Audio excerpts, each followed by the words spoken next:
رات گہری تھی، مکہ کی گلیاں خاموش تھیں، لیکن اس خاموشی کے پیچھے ایک ایسا طوفان چھپا تھا جو تاریخ کا رخ بدلنے والا تھا۔ قریش نے فیصلہ کر لیا تھا کہ محمد صلی اللہ علیہ وسلم کو روکنا ہے، ہر قیمت پر۔ مگر زمین والوں کی سازشوں سے بلند آسمان والا منصوبہ پہلے ہی تیار ہو چکا تھا۔ اللہ تعالیٰ نے اپنے نبی صلی اللہ علیہ وسلم کو ہجرت کا حکم دیا۔ یہ محض سفر نہیں تھا، یہ ایمان کی حفاظت، دین کے مستقبل اور ایک نئی اسلامی ریاست کی بنیاد کا آغاز تھا۔ نبی کریم صلی اللہ علیہ وسلم نے اپنی سب سے وفادار ساتھی حضرت ابوبکر صدیق کو اس عظیم سفر کے لیے منتخب فرمایا۔ حضرت ابوبکر کی خوشی دیدنی تھی، وہ مدت سے اس سعادت کے منتظر تھے۔ رات کے اندھیرے میں نبی صلی اللہ علیہ وسلم اپنے گھر سے نکلے، جبکہ قاتل دروازے کے باہر گھات لگائے بیٹھے تھے، مگر اللہ کی حفاظت ساتھ تھی۔ نبی صلی اللہ علیہ وسلم ان کے درمیان سے گزر گئے اور کسی کو خبر تک نہ ہوئی۔ یہ لمحہ اس بات کی دلیل تھا کہ جب اللہ حفاظت فرمائے تو دشمن کچھ نہیں بگاڑ سکتے۔ مکہ سے نکل کر دونوں سیدھے مدینہ کی طرف نہیں گئے، بلکہ جنوب کی سمت غار ثور کا رخ کیا۔ یہ حکمت عملی تھی تاکہ تعقب کرنے والے دھوکا کھا جائیں۔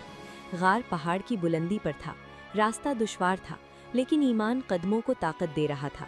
3 دن اور 3 راتیں وہ غار میں مقیم رہے۔ حضرت ابوبکر کو فکر تھی، اگر دشمنوں نے نیچے جھانک لیا تو، اگر قدموں کے نشانات دیکھ لیے تو۔ اس موقع پر انہوں نے عرض کیا، یا رسول اللہ، اگر ان میں سے کوئی اپنے قدموں کی طرف دیکھ لے تو ہمیں دیکھ لے گا۔ نبی کریم صلی اللہ علیہ وسلم نے کامل یقین کے ساتھ فرمایا، لا تحزن ان اللہ معنا، غم نہ کرو، بے شک اللہ ہمارے ساتھ ہے۔ یہ الفاظ صرف تسلی نہیں تھے، یہ تو توکل کی اعلیٰ ترین مثال تھے۔ غار کے دہانے پر مکڑی نے جالا بن لیا اور کبوتروں نے گھونسلہ بنا لیا۔ جب تعقب کرنے والے وہاں پہنچے تو کہنے لگے، اگر کوئی اندر ہوتا تو یہ جالا ٹوٹا ہوتا۔ یوں اللہ نے اپنے نبی صلی اللہ علیہ وسلم اور ان کے ساتھی کی حفاظت فرمائی۔ ان 3 دنوں میں حضرت اسماء بنت ابوبکر کھانا پہنچاتی رہیں، حضرت عبداللہ بن ابوبکر خبریں لا کر سناتے، اور عامر بن فہیرہ رضی اللہ عنہ بکریاں چرا کر قدموں کے نشانات مٹا دیتے۔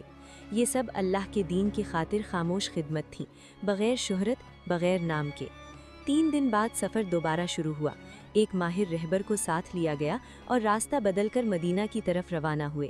یہ ہجرت صرف ایک شہر سے دوسرے شہر جانا نہیں تھا، یہ ظلم سے عدل کی طرف، کمزوری سے طاقت کی طرف اور آزمائش سے کامیابی کی طرف سفر تھا۔